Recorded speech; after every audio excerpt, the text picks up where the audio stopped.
Hey there, welcome to the Gyro Step Milwaukee Bucks podcast, probably a part of the Blue Wire Podcast Network and GSPN, presented by our friends at Prize Picks. I am Ty Windisch, one of your hosts, joined as always by the wonderful Rohan Katti. Rohan, good sir, happy Monday, how's it going?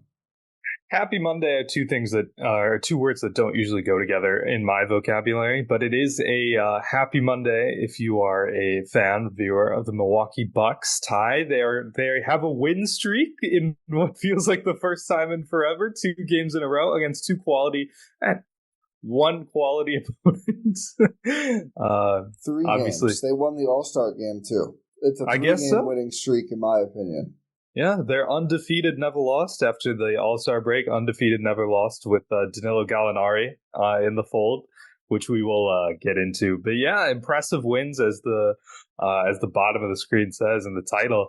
Impressive wins in Minnesota and Philly, back-to-back great performances from the Milwaukee Bucks. Performances that make you go, hey, this is a pretty good team, you know? this might be a pretty good team, which is exactly what we wanted to see coming out of the All-Star break, but we will dive into all things about these wins. We will. I mean, we're so back, is what I'm saying. So let's get right into it. I'll throw it to you. I get to talk first, and frankly, probably often most. Who stood out the most to you? Let's phrase it this way. Let's go in an exciting Pat Connaughton. Literally, I have my notes document. He was number 1 on my list. Pat Connaughton. Without a doubt. As I tweeted, our last show, probably less optimistic going into that show, was what do we need from each Buck for them to go on a title run? And I would say maybe Dame, but Pat maybe like the most has lived up to the standard we set so far, which was just be more active, be more involved. It felt like he would check into a game. He would just kind of stand out there on offense. He would get blown by on defense. He was not contributing value. He is a bench-high total plus 16 in the 2 games post-All-Star break. Frankly, he is like the only bench player they've had consistent success with, at least in terms of plus-minus data across both games, which obviously is a small sample. But he has just played really well. I mean, he was blocking shots, both one on his trademark leaping 3-point defense and one in the paint. He is running in transition. He had some great cuts. Giannis, I think, found him. I think maybe Bobby Portis found him once. He's knocking down his threes. He continues to knock down like 40+% of his threes, I think, in 2024. Has been one of their best 3-point shooters this calendar year. The Patissance, I think, is on us. Listen, the unrelated 2-4 looks like it's sticking around. The Connaissance? No, well, you know what people are saying. What are they saying? He's got the double boost. I didn't even realize. So I mentioned the last show, funnily enough, that he's engaged, and we congratulated him. I believe he and his fiance are also expecting. Oh. So there's a double. There's a soon-to-be, hopefully, new dad and a new fiance boost happening here, and it's clearly working for Pat. Yeah, everything seems to be going well. Like, I think you highlighted it best. He's more engaged in games now. I guess maybe that's because he's engaged in real life. There you go. He figured it out. He was like, crack the code. He was like, oh man, I'm engaged now. Wait, engaged? Like I should be on the basketball court? Boom. But no, again, congrats to Pat. Yeah. It's just, it feels like a whole different Pat Connaughton. New second half of the season, new me. For Pat, like you mentioned, he's knocking down his shots at a high rate, but it's the defensive engagement rotation that we're really, really seeing Pat be involved in. Like, he's moving a lot more. He's getting into the right spots on both offense and defense. It's a great thing. It reminds me of what Pat Connaughton does great and brings versatility to this roster like we thought he could. That was his entire role on this team pre this sort of year and last year, I guess, was just being like a versatile forward who you can slide up, slide down whenever you need to. And in the last year and a half, he haven't really seen a lot of that from Pat Connaughton. He gets beat on drives. He's just not engaged defensively. But now we're starting to see that come together. We're starting to see him remember who he is in terms of being a member of the Milwaukee Bucks, being used to playing with guys like Giannis and Brook. I was about to say Drew, and Chris is injured, but hopefully should be back soon. Yeah. The update there will be tonight as we record. Monday night, we'll know his status for Tuesday's game, or at least have some idea of it. Yeah, which hopefully all things are well for Chris.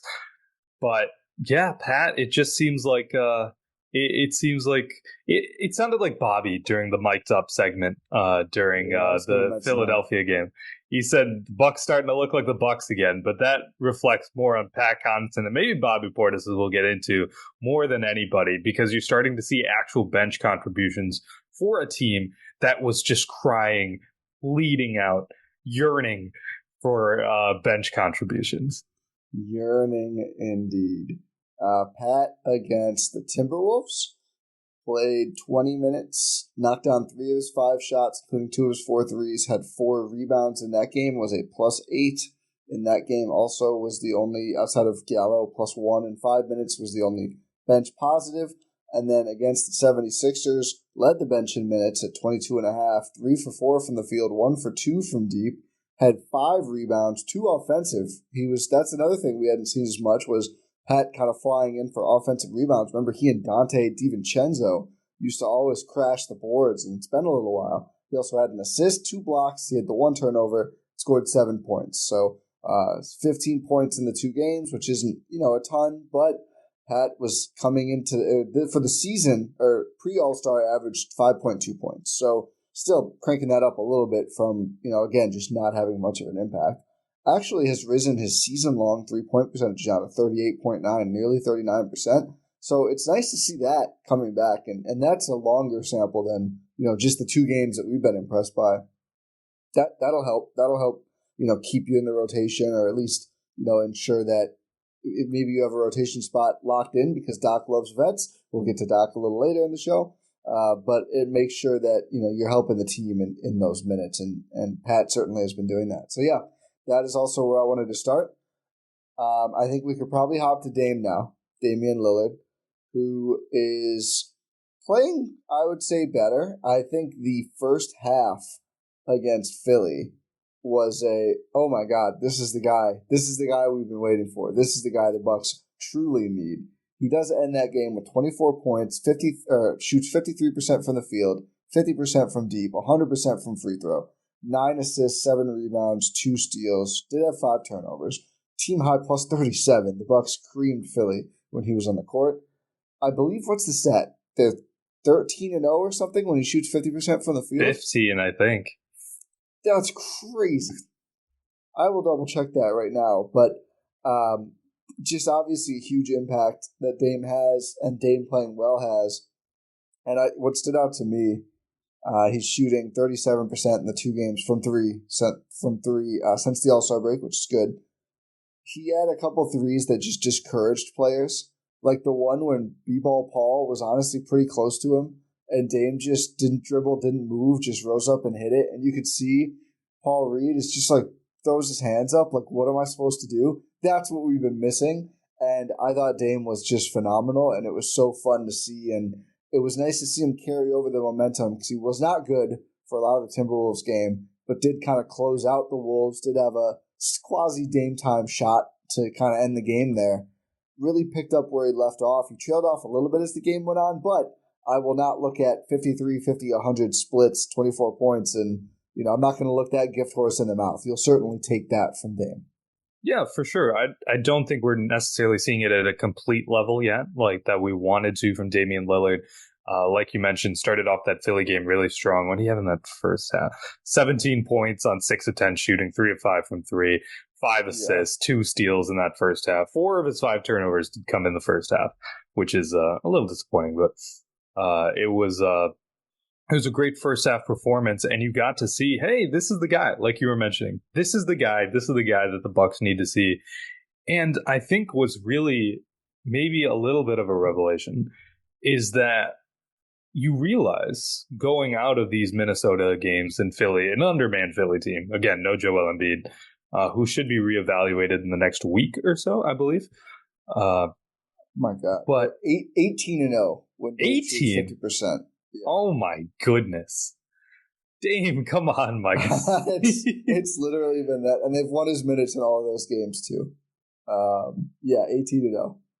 Wow. But, the point I was trying to make is you don't necessarily need Dame to be Dame for the entire game in order to succeed, as we've seen in these last few games.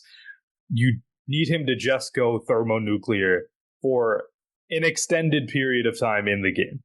Just you need him to get like a quarter, a half of regular Damian Lillard, and that's all you need because the team around him, and you also have Giannis.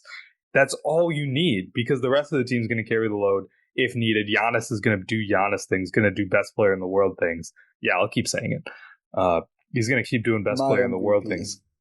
Hashtag not our MVP if he doesn't win, you know?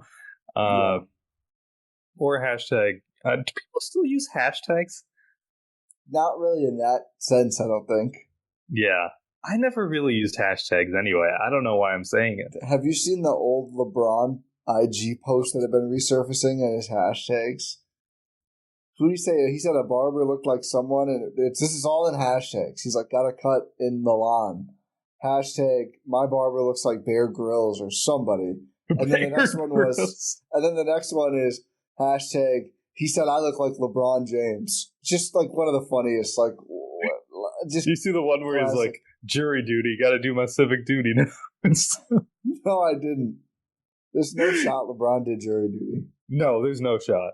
It was like 13 years ago or something, so maybe. I think even 13 years ago, I'm going to say it's probably still a little bit too fake. That's like the plot of the show Jury Duty would be if LeBron went to jury duty. But that's the one with James Marsden, right? Yeah. Never watched it. Yeah, it's controversial. Okay. Let's not cover Jury Duty, the show, anymore on Freevee. Not a sponsor, but Freevee, if you want to come on board, by all means. Freevee? What is free? No, we're not. That's where you watch Jury Duty. Okay. It sounded like we were about to go. I don't know how they got a show. I really don't. It sounded like we were about to go. This is a great organic ad read. No, that's what I was saying. It sounded like we were about to go into an ad read. What is Freevee? Well, let me tell you. No. But what was I even saying? Oh, yeah, Damian Lillard. Yeah. You don't need him to be traditional Damian Lillard for the entirety of a game. You just need him to do it in certain points of the game, and you need him to do it at least for part of a game. Like we're saying.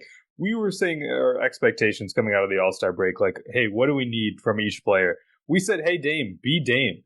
I'm starting to maybe push back on that because you don't need it for the entirety of the game. You just need him to be like Damian Lillard, Portland Trailblazers, top 75 ever, one of the greatest shooters of all time, Damian Lillard, for like half the game.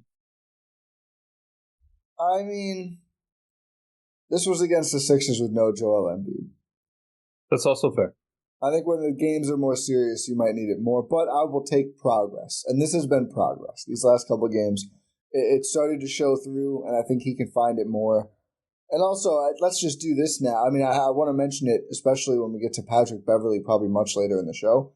But like Chris Middleton being out makes life a little harder for everyone too, and I think that should help Dame's efficiency some as well. Let's do Giannis. I don't think. There's one thing that's probably stood out to folks that we'll talk about with Giannis, but I actually was not impressed with the way he played against Philly. I think no-nap Giannis struck again, especially in the first half, and I think some of the corner threes they gave up, it was Giannis who just wasn't rotating fast enough. This is funny because I did not feel like it was a good game. He ended up scoring 30. In the 2 games since the break, he is averaging 31.5 points, 12.5 rebounds, 7 assists, shooting 63% from the field. So, you know, Giannis's games where I'm like, it's not the best Giannis game, ends up being, you know, what would be a career night for 99% of the NBA. 2 for 3 on threes post All-Star break. I will say, the catch and shoot ones he's been taking, I don't mind. The miss was also in the Philly game. It was a dribble pull up he missed, and it was a bad time 3-2. Things were getting a little shaky for the Bucks. I didn't like that one.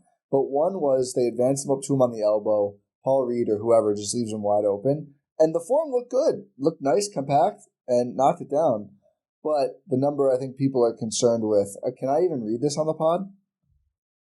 Yeah. Do you know what it is? I'm pretty sure I do. 69.7% on free throws. That's okay. Hey, I mean, Giannis is up to 69 in the Bucks stock market, so maybe he was just doing a tribute to that. It's a number he's a fan of. He has confirmed. Yeah. By the way, Bucks stock market, follow at Gyro Step Podcast on Twitter. Track the Bucks stock market at gspn.info all season long. You should do that. He is shooting 63% from the field, 66% from three, and 69% from free throw post All-Star break. I wonder if he's trying to reach 69 equilibrium there. Oh man, that would be something Giannis would do. That honestly would be on brand for him. It'd be very on brand for Giannis. You know what? If he's trying to, if that's what gets it done, sure. If he wants to shoot 69% from the field, 69% from three, and also 69% from free throw, that's fine. I'll take that. That's a win. He has to. I wonder how many threes you have to attempt to shoot 69%. Probably a lot. A lot. Yeah. So I don't know what the qualification thresholds are, but well, just in his sample, he's not going to lead the league in 3-point percentage. I think more he would just have to get there and then stop. But it might be an uphill climb after. Imagine Giannis as the first 60-60-60 season in NBA. I would like to imagine that very much. He's only one category away. Actually, what is he shooting from free throw on the season? 65%. So yeah. All he has to do. He's shooting 65% on the season from free throw. So 69% is bringing up his percentages. That's depressing, man. Well, I put 69 was not bad for him. 70% for Giannis is pretty good. I know, but it's that's like you're almost 30 years old, man. Like, what does that have to do with free throws? Like, hit your free throws. You've been in the league for 11 years. He's been hitting them more lately. It's still sub 70%. Stop ragging on our MVP. That's fair. That's fair. I did say Giannis best in the world because he is the best in the world. Like, let's talk about some pass. Like, we've talked about his playmaking all year long. Some of the passes he's throwing out here are ridiculous. The spin left-handed over the back to Bobby Portis, who made the extra pass.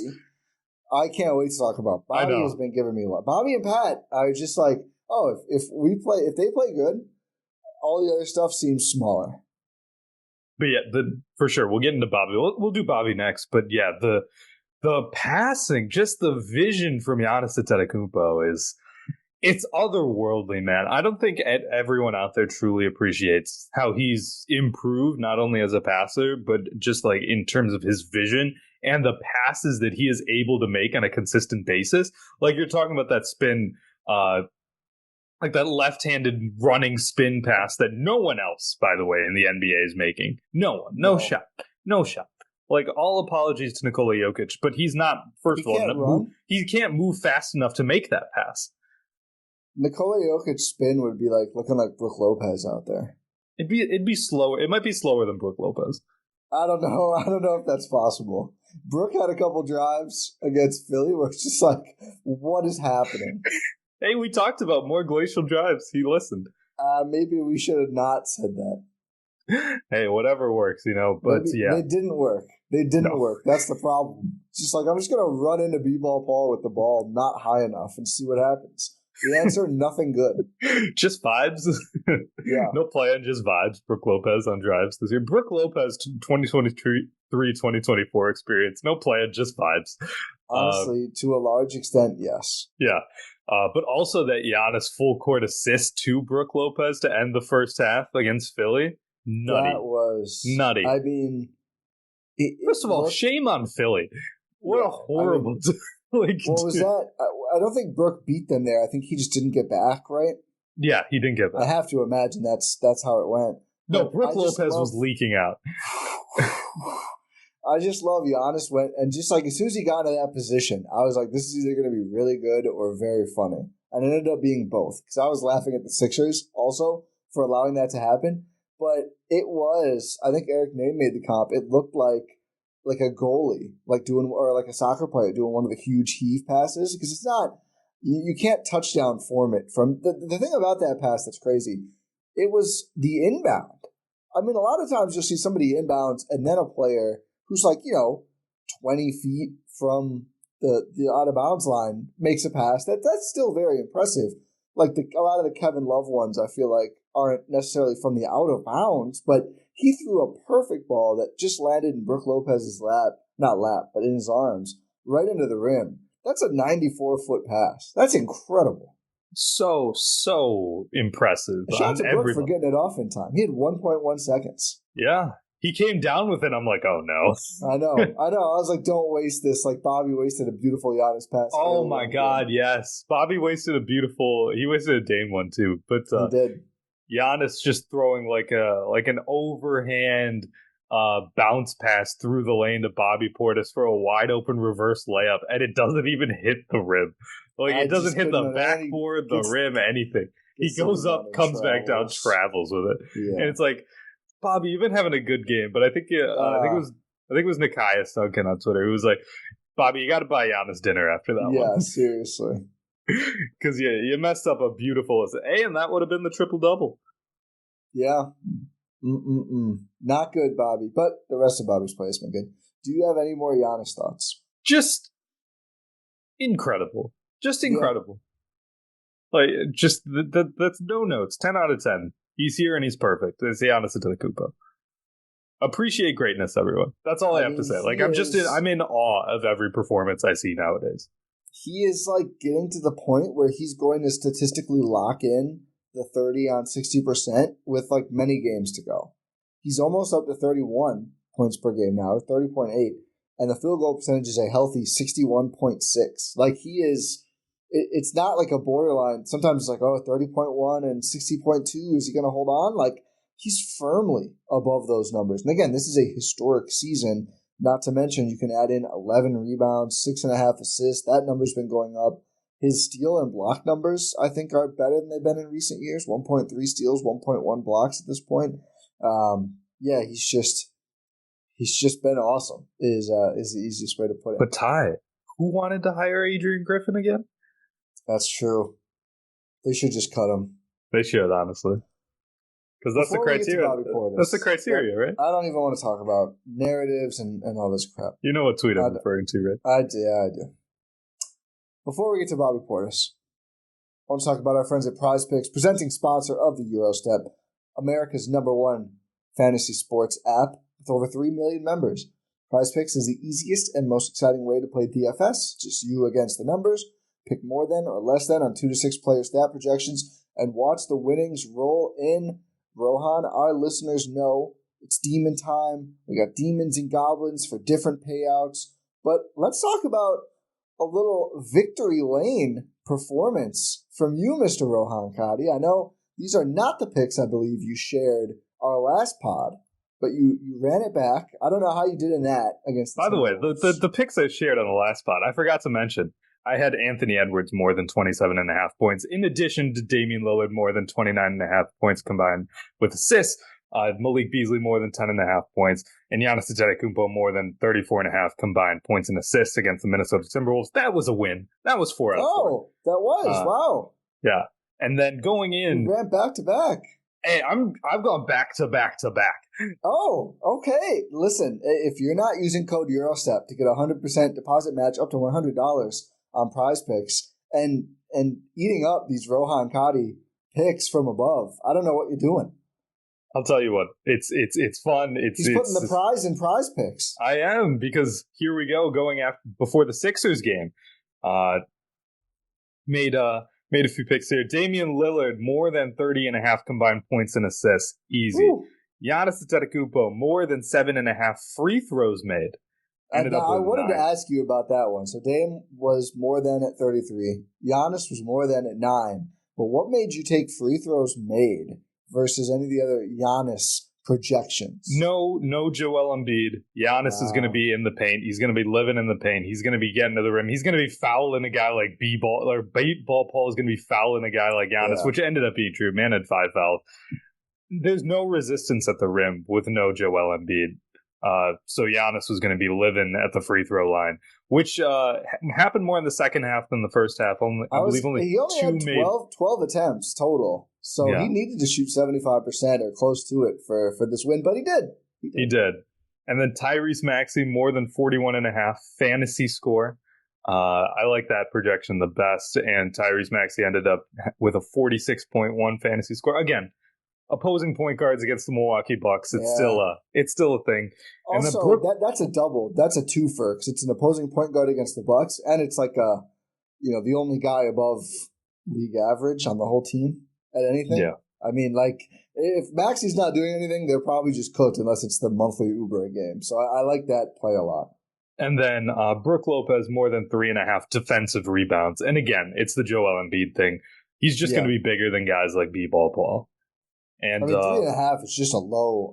I'm sure there's algorithms that do all this, but that just feels like a low number. Yeah, had to take advantage, and that's another 4 out of 4 for me. All right, well, that is. I mean, Rohan's just knocking him down. I mean, I can't wait to see. Check back in later this week after the Hornets game. That could be a difficult one because if the Bucks continue playing like this, taking care of business, will minutes be reduced? Who knows? Who can say? But make sure, folks, listeners, that you are also getting in on the action. I gotta get back involved. I need to jump back in. I'm gonna cook up some projections, some picks for this Hornets game as well. But go check it out. Go to prizepicks.com/Eurostep. Use code Eurostep, all one word, GYROSTEP, for that first deposit match up to $100. Enjoy some plays on Rohan and I and everyone here at GSPN. Pick more, pick less. It's that easy when you go to prizepicks.com/Eurostep. Okay, we were going to go to Bobby Portis. Still, the team has not won his minutes since the All-Star break. I don't put that all on him. I think he has played much better. He is 14 for 24 from the field in those 2 games, which is a strong percentage. Also 3 from 6 from 3 in those games. Interestingly, I was feeling like the corner 3 was good for him and the other 3s were not as good. He made one higher up on the arc in the Philly game as well. Yeah, he had an above the break 3. It was coming off a Dame pick and roll with Bobby. Bobby was a screen setter, nice little pick and pop. 2 guys go to Dame, easy 1 pass to Bobby Portis when B-Ball Paul couldn't recover in time. Bobby gets the above the break 3. He couldn't recover in time because Bobby just let it go. And I think that's the difference. There was too many opportunities where he either takes a dribble and then thinks about shooting or just immediately pushes in for the floater. I feel like, especially on his made 3s, he has gotten the ball loaded up and shot right away. And in the corners, he's making them over closeouts. Like, he has got a little Brook Lopez, it doesn't matter if you're closing out, I'm going to shoot it anyway. And it's been successful. I mean, obviously, 3 attempts is a very small sample size.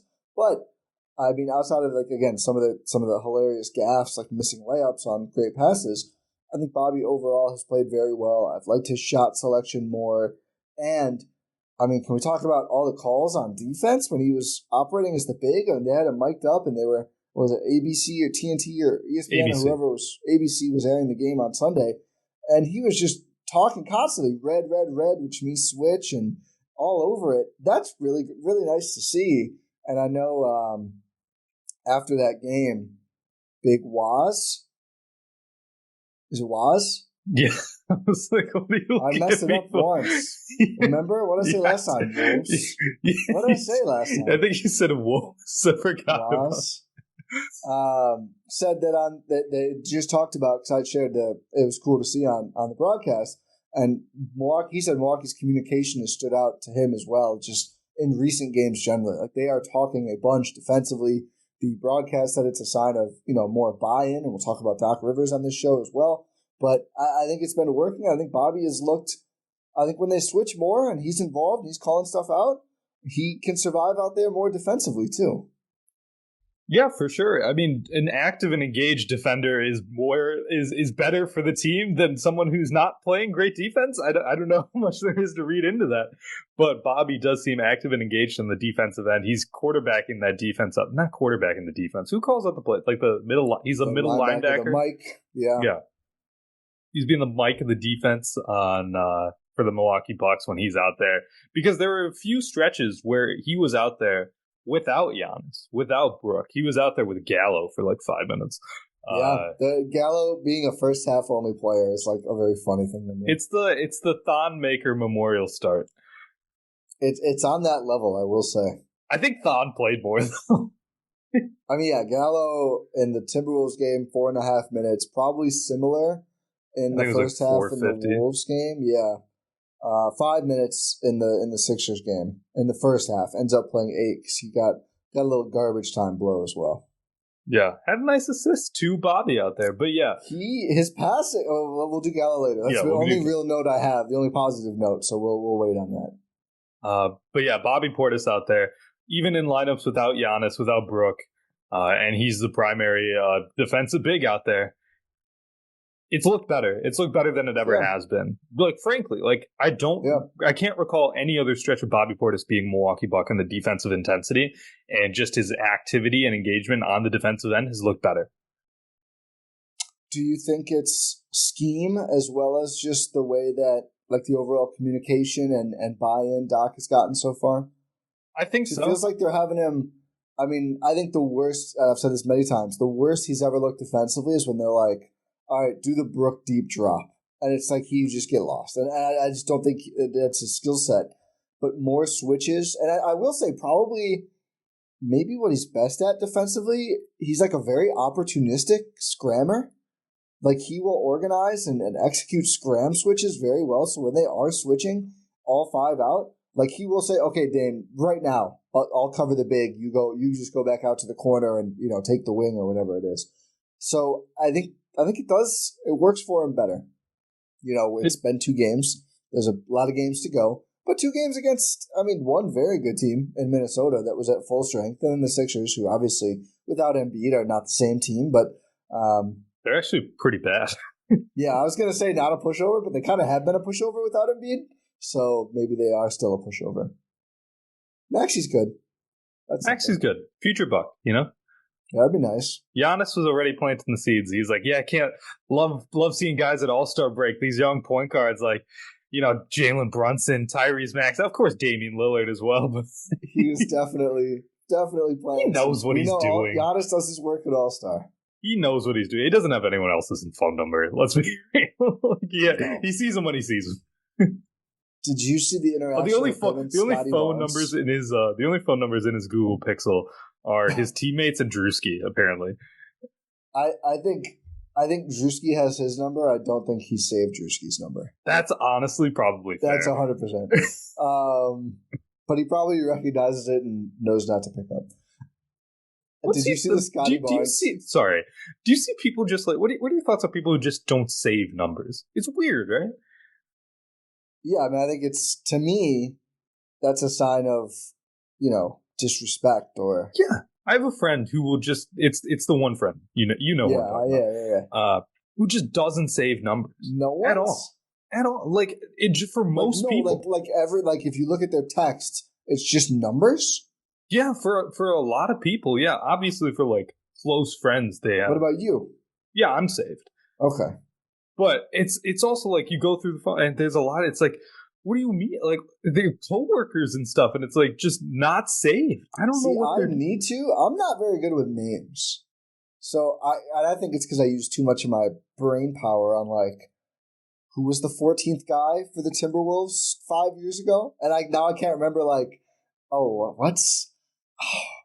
what's her new boyfriend's name again? But I'm sitting here Anthony Morrow was a bucket, and that's a me problem, and I recognize that. Anthony Morrow was a bucket. I really with the pace and space. Anyway. So that's part of I try and have names saved anywhere to associate, that way. So I think the phone for that is helpful. Yeah, and the thing is, they also forget too. So it's just save the number. Just save the number. Sorry, Scotty Barnes. Did I see Scotty Barnes? What interaction with Giannis at All-Star? Yeah, it was. It was something else. I thought it was funny. Giannis didn't seem to enjoy it. I thought it was pretty funny. I'm just delighted by Scotty Barnes. I'm a Scotty Barnes fan. He's just a goofy dude. He's goofy. I like the way he plays, frankly. I think he is, not going to be probably ever the first best player on a very good team, but I think he is the kind of guy who's would fit well onto many, many teams. But yeah, he basically told Giannis, after what you said about the equipment manager, our equipment manager stepped it up. And Giannis was like, okay. Oh, look, that's actually a pretty funny thing to say.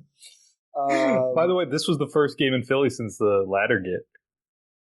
Really? Yeah, I think so. When was Laddergate? Last year? Season? Yeah. This is only their second game against them this season, right? Mm-hmm. Interesting. I didn't see any ladders this time.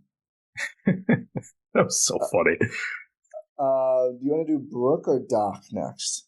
Let's do Brook. We'll save coaching for last. Okay.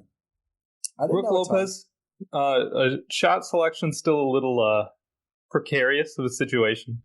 I'd say there were a couple he turned down, at least in the Philly game. He attacked closeouts more. Like we saw those glacial drives, like I had mentioned earlier, and that's something we had asked for. Again, like the players listen to the pod, they took into account what we wanted, and it's great. 3 assists from Brook is not bad either. Yeah, he's turning down some shots. He's not being just a total black hole on offense, where he's just like, here's the ball. Hey, Brook, I'm going to do Brook Lopez things. He has to make up for the fact that Robin Lopez is no longer on the team. He's got to prove that he now is the sole Lopez brother. So he's like, I gotta express my dominance here. But no, he's cleaned it up a little bit. It's still not perfect, in my opinion. It's still not perfect. Yeah. But he had some great rim contests in that game against Philly. He had some great rim contests in the game against Minnesota as well. It's just he's being more. How do I say this? He's being more poignant on both ends. I feel like it's not necessarily poignant. Yeah, it's not necessarily like a complete like transformation of who he's back to prime Bucks Brook Lopez, like 2019, 2021, something like that. Brook Lopez, but he's cleaning it up a little bit on both ends. Does that make sense? Yeah, I will say this: he is a team high in plus minus in these 2 games since All-Star. The Bucks have won his minutes by 47 points, so pretty resoundingly. I think defensively, he's also got, I think, 6 total blocks across the 2 games, which is quite a bit.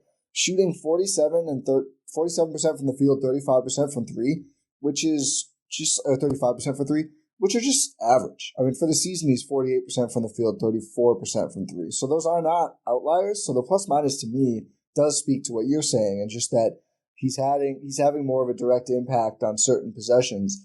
I will say in ISO, I've almost been the most disappointed, but then I think of like how well he defended Jokic and how well he defends Embiid. And part of me is like, I mean, I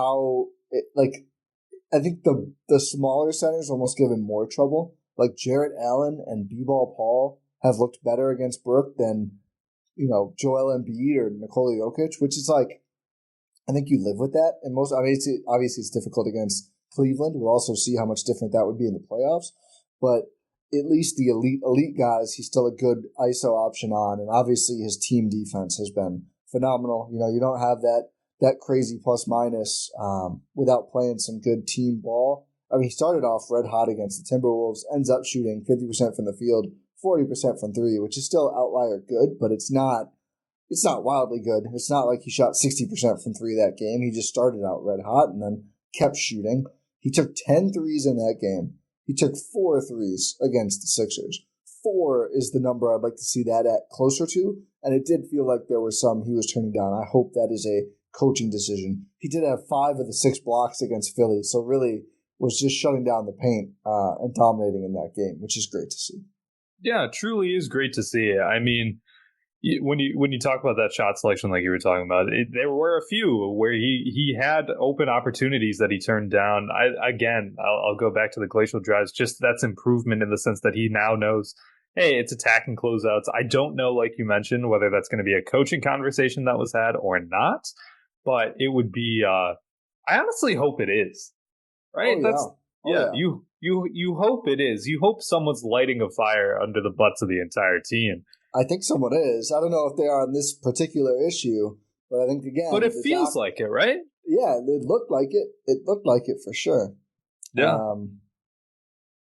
I mean, it's the Doc Rivers revenge game against Philly.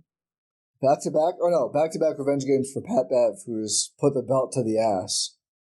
What does that even mean? He's whipping teams. Oh, is that... Oh, I get it. Pretty positive that's what it means. Oh, that feels on brand, right? Okay. Yeah. I was like, what is this? What did you think? Nothing. I had no idea. The belt? Oh. I thought he was just like wearing his belt around and I'm like, I was like, I don't know. I'm very confident that Pat Bev is applying the belt in this. Okay, race. that makes more sense. Thank you. Yeah. I was too afraid to ask. No, that's. I'm glad now we covered it, and you and any other probably listeners are saying the same thing, or just saying why are they talking about belt to an ass? That is why a lot of ass talk this year. Big Bob on the ass, Pat Bev putting the belt on the ass. Yeah. A lot of ass going on. And the Bucks played like ass for quite a while too. So there's also that. New year, new me, and the new me is ass, as you famously It hasn't been. They turned it around, thankfully. New month has been good. We could do Pat Bev quickly here. I mean, has not shot the ball well at all. Disappointing. Yeah. Disappointing. I thought he would fit into this team more than he has thus far for the Bucks. I think he's been a positive addition in terms of like vibes. Though Campaign's a good vibes guy. I think vibes or mentality. I think Pat Bev brings a mindset that's more useful than affable Campaign, who is just like dancing. Nothing against Campaign. Love Campaign. No, I just think the belt to ass thing is probably more useful for this team. Yeah, that makes so much more sense now that I think about it. I'm like, what do you mean? Are you just like I thought it was like physically wearing the belt, and I just didn't know what to think about it. But I think that maybe I'm wrong. Maybe you're right. Maybe no, you put the belts on. I don't have it. What I'm saying is nothing. Okay. Well, I just I haven't like seen this confirmed or spelled out. That's just been my interpretation. That's fair. But yeah, Pat Bev, I think he's been lighting a fire under everyone, and it's just good to see. Just the play has been a little disappointing. Also, yeah, he's 1 for 5 from 3 since the break, but 2 for 3 from 2. So really just not making his threes on some pretty good looks. He does have 5 assists to no turnover, and he has a few steals in that time. So, he hasn't done that nothing. steal on Kyle Lowry and stared him down because he said on his pod, he's like, I'm going to be all up on Kyle Lowry or something like that. Yeah. Well, Kyle Lowry took his job. Yeah, and then he went and took to be in Philly. He took the cookies from Kyle Lowry. He did. That was Speaking of ass. Lowry had 3 points, 3 assists, 2 steals, 2 rebounds. Pretty good game. 1 turnover, but 2 shots in 21 minutes. I still don't exactly know what the plan is there. Campaign did not get a good revenge game. 1 for 4. Here's my thing with Bev. I think more than anyone else on the team, he will benefit from Chris Middleton being back. Because I think the lineups where it's often been like him and Giannis out there, like having Chris as well on the perimeter to just handle the ball more and just be another option would be great. Because some of the times it feels like Giannis uses those lineups to rest a little bit. Like he's not always dominating the ball with that group. And then it's like Beverley's just dribbling a little bit too much. And I think if he had Chris there, and one interesting thing he talked about in his last vlog, I guess they vlogged now too. This was like a produced thing that aired last night. I don't know how much of this was from the pod or not, but Rohan asked him about his first convo with Dame. And Patrick Beverley instantly was talking about, like I said, it's all love. And then like asked him how he wants to be screened for. He was immediately like, the weak guard's going to be on me. So do you want space? Do you want it up close? Like, how do you want me to screen? Which one is like, what a self-aware player to be like, we had beef in the past. How can I best set screens for you? Like, I think that's a very cool and winner mentality thing. But two, like, you can do that for Chris too, right? So it's like teams put these little 6'1" guards on Patrick Beverley, and if for all of his minutes he's either got Dame or Chris, and he can drag them up and be like, okay, now I'm going to set a hard screen, and you're going to have to switch on to Chris Middleton or give him a chance to shoot, or same with Dame. That is majorly helpful. So I think he will benefit a lot from Chris. I think he's probably being asked to do a little bit too much with the ball right now. And again, at least his playmaking has been pretty good. He's avoided the bad turnovers he had before the break, which has been good to see in these last two games. But yeah, certainly has not had a huge impact on these games. But he's also newer to the team. Like I'm not out on him by any means. I'm not saying you were either. I just think he needs a little bit more time. There's room for improvement there. Exactly. Gallo? Beasley. Oh, Beasley, of course. I mean, quick one. It's just nice to see. Great. He's back. He's back. 10 for 16 on threes since post break, which is red hot. I mean, and I think 5%. I think the most important thing there is that's 16 shots in 2 games. Yes, it's getting the ball, and that's something Doc Rivers talked about. That was brought up on the broadcast as well during the Philadelphia game. It's just like, yeah, we need to get Malik Beasley more shots, and you know what? It's frankly great to see someone actually deliver on that. Yes, well, this is something we've talked about. Like you watch the games; they're worse offensive games. You look after Malik Beasley 1 for 2 or 1 for 3. He is such a weapon, even without Chris. With the spacing on this team and with the gaps in the defense that teams account for Giannis and Dame, and like frankly Bobby as well. I mean, teams account for Bobby Portis. They're worried about him down low, even if the post ups haven't been as effective.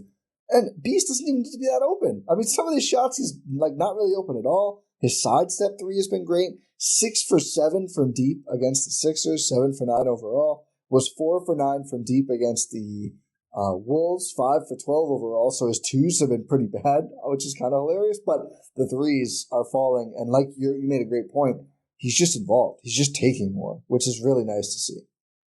Yeah, truly. It's all about shot volume with him because he's more effective and more dangerous for opposing defenses on a higher volume. If he's not shooting, he's not much of a threat, right? Yeah. Because he's not going to be a guy who's going to attack closeouts, get to the rim as well. He's not going to just be a defensive menace or anything. His value is in his shot making. So if you want to take advantage of his value out there on the basketball court, you need to feed him shots. We need to talk about the most lovable Bees moment so far. When he closes out on Batum, forces the air ball, thinks it's a shot clock violation, and daps up Doc Rivers. And Doc is like, Bees, the play's going on. That was a rebound. Just incredible. With 0.1 seconds left. It was on the borderline. But yeah, it's just like he was so psyched about the great defensive possession where he played good initial defense. And I think Brook sent him back out to contest the shot because Brook was switching onto the center. And he got there in time, forces a tough shot. Again, it's an air ball. And it looked like it was going to be a shot clock. But I think Brook caught it with less than a second left. And so it's just Bucks ball then. And you look like a hype. Dad, are you proud of me? Yeah, literally. And Doc was like, "That's great, Bees. Get back, go." Good job, son. And then Bees sprints back to the corner. Dad, watch me run back on defense. Yeah. But I again, like another guy who I think defensively has looked much better lately, and is just playing well, fighting better through screens. We all know the limitations there. I mean, just size wise, and his defensive tools and everything, but he's done good enough. I mean, they're defending at 8th in the league since Doc took over, which includes some games where they just lost the rope entirely. I believe they're allowing the least transition points in the NBA since Doc Rivers took over as well. Correct. And just that's where you need to stop the leaking from happening. Literally, like people leaking out in transition. It's sorry, I impressed myself with that one. Nice. It wasn't even that funny. It was good. Thank you. But when was Doc's first game? The Nuggets game. You know what day that was? I can pull it up in 1 second. So Doc Rivers' first game as January 29th? Yes. Okay. Sorry, go ahead. But yeah, you need to stop easy buckets. And if you're a Bucks team who's, again, as we've talked about, not the most versatile defensive team, not the most skilled defensive team, you need to just be able to stop the bleeding where it's coming the worst, and that's in transition for all teams because those are the easiest buckets for opposing teams to get. So if you're able to stop transition offense from occurring, that's a great sign for your defense going forward. I have them. Maybe this is not the right thing. I have them 11th in defense since then, but still, that's obviously much better. It's the offense that hasn't been working as well, and they are 0.6 points allowed away from 6th. So the defense has been very good. The offense has been 20th. I think we all agree, Dame plays better. Chris comes back. I think a lot of that just fixes itself. In the last 2 games, which is an insane sample, they are 7th in offense and 6th in defense with a 14.6 net rating, which is pretty good. Pretty good. We'll take that. 119.7 points scored, 105.1 allowed. And again, Philly's not very good, but Minnesota's good. They held Denver under 100, which is frankly, that's the thing about this Bucks team. It's like the horrible losses to Miami and Memphis. But then they look great against Minnesota, even without Chris. They look great against Denver. I think good against Denver the first time, great against Denver the second time, without Chris playing at all. Like, they have played good teams very well. I think they are still one of the best in the league when you look at net rating versus like the top 10 net rating teams. So just like how you've performed against the teams that have played the best. The Bucks are one of the best teams in the league. And then you look at how they play against, Charlotte. Hopefully not Charlotte. We'll see. That's a big test, right? Like, can they keep it up? They have Charlotte on. I don't know, Tuesday. Man. Grant Williams is just a revelation. And are they at 4-0? Yeah, I think so. They lost one. I think they lost one and then won. They lost to the Warriors. Yeah. But 3 out of the last 6 games, I believe, the Milwaukee Bucks have held opponents to under 100 points, which they never did once under Adrian Griffin. No, they did it once. Oh, they did it once? I thought it was never. Per at Ty Windisch, they did it 3 times in the last 6, and they once in total. It was an in-season tournament game against Charlotte. Ah. Yeah. In-season tournament. So, I know it's still a regular season game. 45 Griffin games did it once, and 3 times in whatever it is, 11 Doc Rivers games. 12 now? Maybe 12, yeah. It was 10 games pre-All-Star break. Then it would be more than that. No, they've played since January 29th. They've played, 12 games. You're correct. Yeah, it's 2 games post-All-Star break. Okay. Well, I didn't remember the pre-All-Star break number. I just said it was 10. Oh. I wasn't. Sometimes I'm looking up the next thing on it. No, That's why I need to listen back. So I'm like, I missed some really good Rohan stuff. No, I do that too. Yeah. When it's like the New Year, New Me. Oh, that was good. Oh, yeah. New Year, New Me, but the new me is ass. I was like, wait, when did I say that? I'm like, I'm on the call with you. Yeah. Who else do we need to talk about? Gallo? Jae Crowder. I keep forgetting. I just want to talk about. I want to talk about Gallo, man. Let's talk about Jae Crowder though. Bad. Yeah, 1 for 9 from the field, 0 for 6 from 3 in these 2 games. Has been just a poor shooter since returning from the injury. He just got to knock down some shots and some. I mean, his defense has been helpful. He's a good defender. He helps them defensively. He's better on bigs. I mean, his defense on Towns was exquisite. Like, let him guard the bigger guys even more and try and scale down other players. But a 1 for 9 from the field, 0 for 6 from 3, obviously not going to cut it shooting. Just horrible. Everything feels like a brick right now for him. For sure. But I feel like that impact is lessened because of Pat Connaughton playing very well. That's the thing. You have these 2 versatile forwards.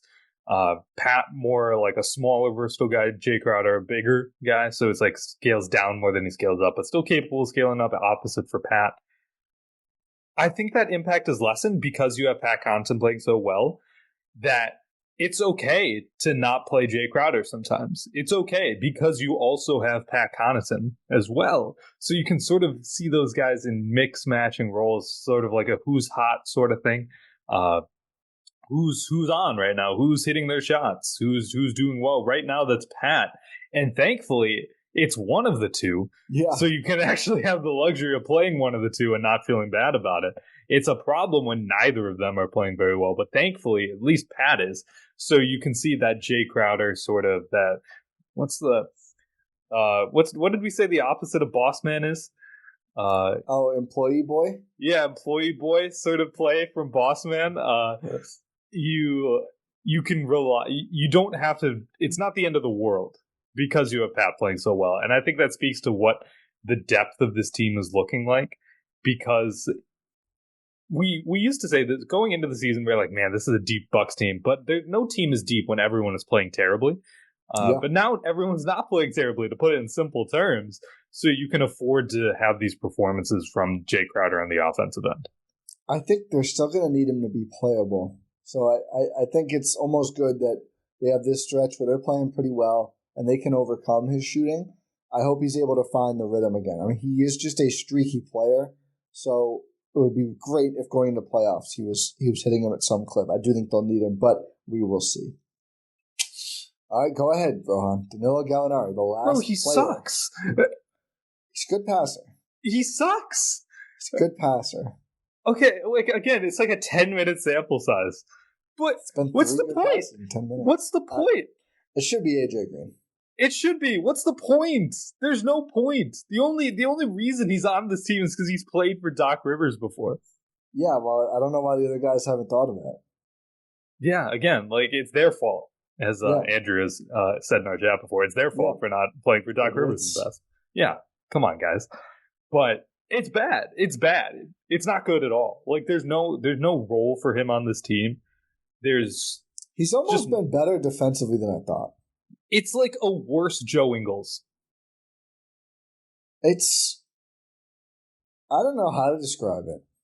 He's 0 for 3 on jumpers, which is not good. No. You're thinking about it. You want him to be good. Well, it's like I'm a little intrigued by like what they're doing with him. Because it's almost like they have another like post conduit passer guy, but he just doesn't really move. So I would rather see AJ Green still, but I'm like hesitant to give up on a vet now after what we've seen happen with Pat and Bobby. Is there a Gallo Assance coming too? Gallo, our fellow podcaster. He has a podcast? Yeah, I think it's in Italian. Oh my goodness! I saw it on his IG. He reposted, and it's just like context clues. But yeah, I think he is also the Bucks love podcasters.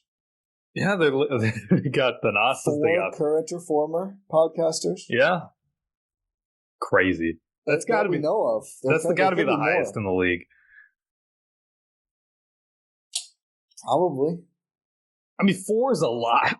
4 is. I mean, yeah, it's a third of your regular NBA players, and that's just that we know of. I mean, there could be more pods we don't even know about. What do you think? What do you think? AJ Green has a pod under like a pseudonym or something? No, but like, I'm trying to think. Yeah, I guess most of the other guys don't come off as podcast. Maybe Beasley. I could see Bees doing Although he was so off the cuff on his Bleacher Report stream that maybe not. Hey, Bees, if you want to try it out, come on GSPN. Yeah. You can be a recurring guest, please, by all means. You can be our Bucks correspondent because he's actually on the team. You know, that would be he'd have very, very good insight to share. Yeah, it's like, hey, was this a Doc Rivers thing? Is he coaching Brook Lopez? He's like, man, we were all telling Brook to stop shooting, something like that. Like we all wanted to see him not do this. It's not just a Doc Rivers thing, and it's like, oh, good to know, Malik. Good, I'm glad to hear it. Back to Gallo. He's bad. He's not as bad as I feared, but we haven't seen enough. What did you think was going to happen? I thought he was going to look like Spencer Hawes out there, just like guys running around him. That's fair. So he hasn't been like that, but I don't really see the point of it either. Is it too late to go get Otto? Yeah. They're not going to cut him now. They could. Who knows? They're not. Come on. They're paying $11 billion to coaches. They're not going to add an extra vet min rest of season contract that, frankly, shouldn't matter. I mean, I think those minutes are gone when Chris is back. He's that's last fair. In the rotation right now. So you would hope when everyone's healthy, that means he just won't play. Yeah. I guess Crowder will be your bigger guy off the bench. Yeah. But the thing is, like, my point is, why, if you're not going to play him anyway, why not get like an intriguing young G League guy? Yeah, I mean, they could just do that with the two-way as well. Still have one open. That's true. So, I mean, I think, you feel good about, well, I don't feel good about it. I think Doc feels good about having a veteran, just in case. Yeah. He knows what to do on the floor. I will say. Break glass in case of emergency guy. Yeah. That's valid. I could see him having, not as good as Teagues, I could see him having a random game where he just comes in and hits like 2 threes because, someone's in foul trouble. The Myers Leonard of today, this season? Yeah, a little bit. Oh, God. Remember Myers Leonard? That was a while ago. That's it. Let's move on from that. Yep. So Doc, my first note on Doc is Gallo over young guys is bad. I don't really like it either. But I think all defense the other notes is are good. Defense in general is good. So this was a quote shared by Eric Name of The Athletic from Doc after the Philly game, which I was like, that is again, maybe a little too honest, maybe painfully honest, but I like how upfront Doc is about this stuff. So talking about that game, Doc goes, quote, "It was physical. Like, we don't have foot speed, but we have power and length and we got our hands on them. That's how we have to play defense." I love physical defense. I think it's hilarious that he just said, we don't have foot speed. But, like, again, true. Like, I'm not, you bring back Chris Middleton, you're not getting much more foot speed. But it's like, all right, let's just be honest. We don't have the foot speed. How can we play defense? This is how. Like, we're going to be physical, get hands on. I think that's part of the Gallo reason, too, is, like, he's just big. They have a lot of big players. They're big, physical, like, stocky player. I mean, Gallo isn't like a, hard-nosed defender, but he's a big guy. I think they really like that. And they're just leading into, like, all right, we're not quick. We're kind of old. We don't trust Marjan and Ajax yet. Let's just be a big, kind of mean, kind of physical team that makes you shoot over us, and then we'll just go, score a bunch on the other end. I like that mentality of just like honest, upfront, practical defensive approach, and it's working. Yeah, it is. It's more of like a do what you need to do with this current roster, and it's the best you can really do with this team, right? Making the most of what they have. Yeah, it's getting the most of what they have. I think that's a great way to put it. It's you can't go out there and get a whole new roster. We hope they would try. We hope they would, or John Horst and Milt Newton and the team would really try. It didn't end up happening, right? What they've got is what they've got. They've got Pat Bev, they've got Danilo Gallinari with a Doc Rivers team, and that team is the Milwaukee Bucks. And I'm still thinking, what the heck happened here? But that's what it is. That's what it is, right? So you need to be able to make the most of what you got, like you said, and this is trending in a really good direction. And I think you have to give a lot of credit to Doc Rivers there. Yeah, I have some. So I think, again, trusting Pat and Bobby, which we hated, looks like it may work out at this point. I mean, if those guys can continue on the trajectory they're on right now, they're going to be useful bench players and make the Bucks feel a lot deeper this playoffs, which is a big deal. And I think that some credit has to go there to Doc for not, saying send him away for nothing, or even if they're on the team still, talking about trade deadline, but now still not just being like, well, let's, all right, Pat, 5 minutes, hasn't hit a shot. Let's put AJ Green in, or let's try Marjan, or let's try Ajax. I think that's been working. Here's a more tactical thing that I like. I looked through all the lineups in these two games post All-Star, and despite not having Chris, there have been 0 minutes of lineups without Dame or Giannis outside of garbage time. So they played all the young guys late in the Philly game, but Doc has not done the feared all bench lineups that, you hear Gallo and Bobby, and they have played together. That's been the rotation. It hasn't been great, but hasn't been awful, frankly, either. But he has not gone with, okay, here's 5 bench players, or even here's any group without one of Dame or Giannis. And it looked like in the Philly game, he let Dame play the whole first quarter again, which they've kind of been going back and forth on that now. But I did want to look at that, and I think that's very encouraging that even if some of these lineups aren't like ideal and you can quibble, I can't quibble too much if it's going to be 48 minutes of Dame or Giannis, or obviously sometimes both of them, because like at least you have one of your superstars out there who can buoy any group to a certain extent. We'll see do we go back to Chris and Friends? Do we not go back? That'll be very interesting to see when he's back and when he's back to his full 30 minutes a game. But that's something I really like to see. Even when they have excuses, they're shorthanded. We could sit here and, hand wave and say, oh, of course they had to play 3 minutes without them both because no Chris or whatever. They haven't done it. I think that's a good sign for this stretch run. It's a great sign. It's a great sign, because what's the point of having 2 alpha A-level guys if you have minutes where neither of them are on the court? There's no point to that, because you have 2 guys who are capable of taking any other group of 4 players in the league and make them look competent. You have 2 guys who will elevate everyone around them in Giannis and Dame. Obviously, I don't know who else I'd be talking about. Thanasis? Yeah, actually. He does make everyone around him look better. Hey, 1 for 1 against Philly. That's what I'm saying. That's what you're saying. He finished the Bobby layup. He finished the layup that Bobby couldn't. That's all I'm saying. Then he fumbled another one. That's all I'm saying, Tom. That's all you're saying. That's it. Yes. But yeah, what's the point of having these two guys out there if you don't let them take advantage of being those guys? Like, those two are used to being, hey, give me the ball, get out of the way sort of guys. And we see a lot of lineups where it's just Dame, just Giannis. Is that their ship name, Yame? Damian Antetokounmpo? Let's move on. I don't want to think about their ship name I don't even like saying Yame out loud.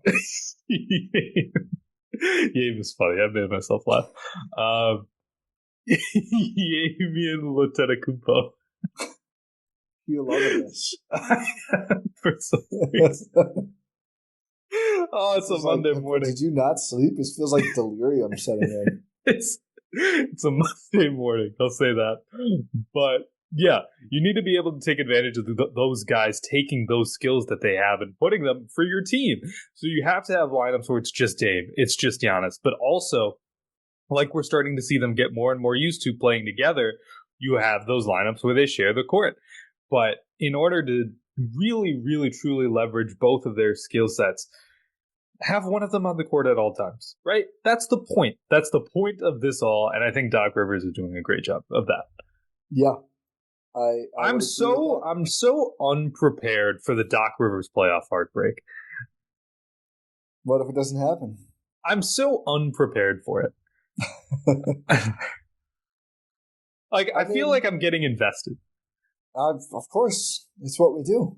I feel like I'm buying into Doc Rivers, and every bone of my body is telling me, what is wrong with you? I mean, if he coaches the exact same way he's been coaching now, I don't think he'll be the reason they lose a series. And for me, is that a low bar? Maybe. I mean, I just feel like that's kind of where they've been at for most of this run, there or worse. Yeah, I think that's fair.